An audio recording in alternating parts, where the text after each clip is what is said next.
Cooking without the 12 bad foods. Hi, I'm the chef from Notice Foods. I have over 20 years experience in the kitchen. I did graduate from chef school at George Brown, and I'm going to teach you about cooking without the 12 bad foods.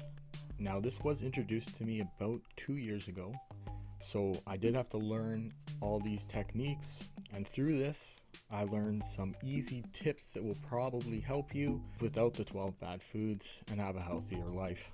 So we're going to go through the 12 bad foods right now. First on the list is wheat, barley, rye, and oats. Now when you hear that, you think in your head, well, what am I supposed to eat now? And I know what you're thinking. You're thinking, man, I can't give up bread.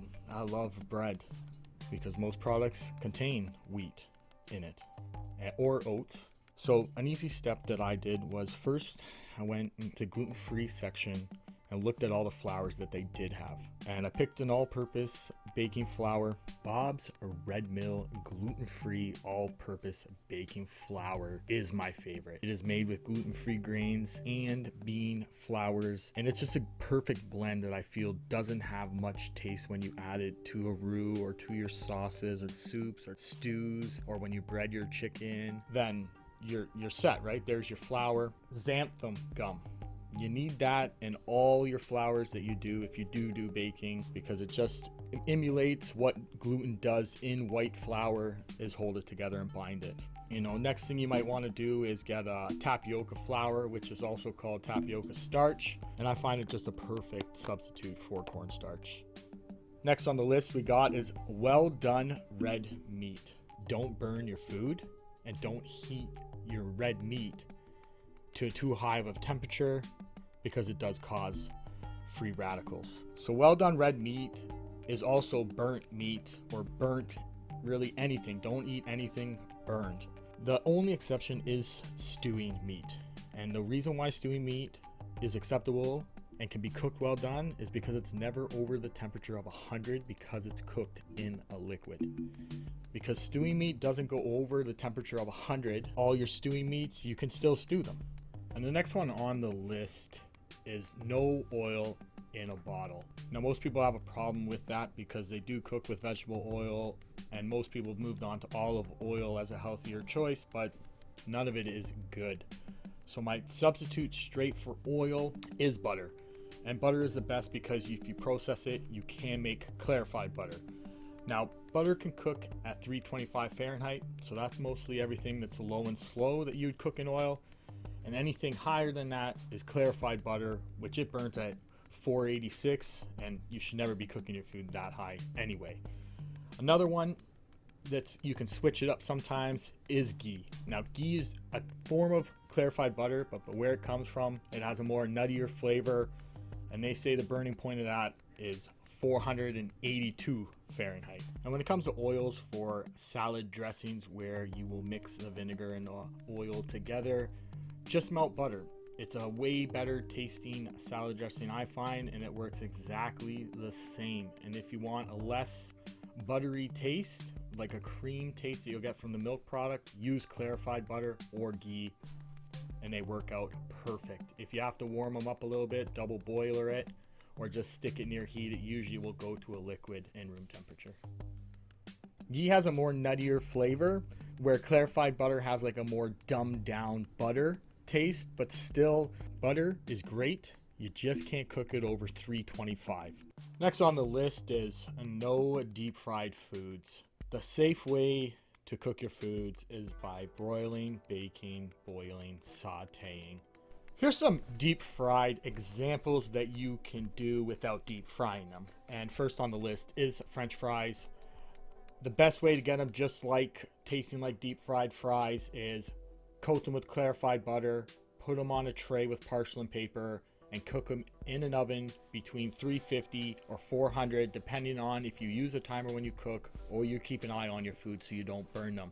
They'll be nice golden brown and taste just like crispy French fries. A deep fried chicken wings, a substitute for deep fried chicken wings is to bake them.